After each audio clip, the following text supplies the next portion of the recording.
Hawker উচ্ছেদ বিরোধী সংগ্রাম কমিটির পক্ষ থেকে কোচবিহার ক্ষুদিরাম স্কোয়ারে জমায়েত করে মিছিল ও ডেপুটেশন দেওয়া হলো এসডিও অফিসে। কোচবিহার সহ গোটা পশ্চিমবাংলা উচ্ছেদ শুরু হয়ে যায়।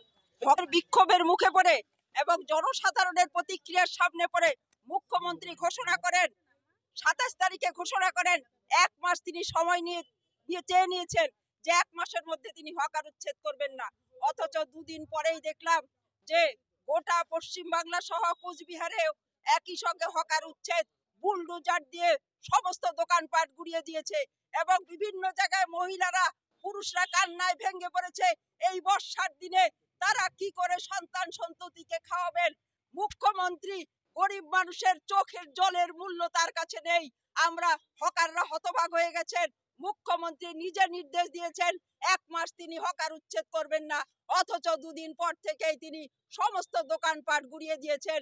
আমরা হকার সংগ্রাম সমিতির পক্ষ থেকে মুখ্যমন্ত্রীর এই সিদ্ধান্ত নাকচ করার অর্থাৎ মিথ্যাচারের বিরুদ্ধে তীব্র ধিক্কার জানাচ্ছি। অন্যদিকে হকাররা কিন্তু বেআইনি ভাবে ফুটপাতে ব্যবসা করছেন না। আপনারা জানেন 2014 সালে হকার সমস্যা সমাধানে সুপ্রিম কোর্টের নির্দেশ অনুযায়ী বিধানসভায় একটি আইন পাশ হয়।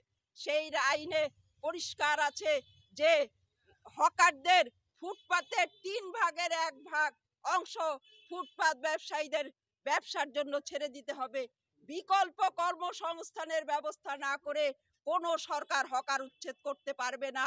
এই আইন কিন্তু বিধানসভায় পাশ হয়েছে।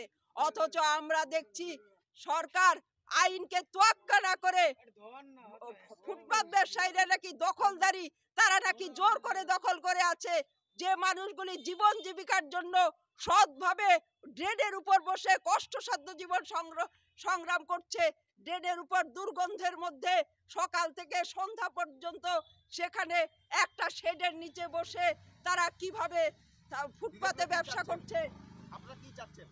ফলে আমরা চাইছি যে ভেন্ডিং জোন করে, যে প্রশাসনের পক্ষ থেকে যে ভেন্ডিং জোন 5টা জোন করে হকারদের পুনর্বাসনের ব্যবস্থা করেছে, সেটা হকাররা ব্যবসায়িক জায়গা না বলে সেখানে তারা যেতে পারবে না।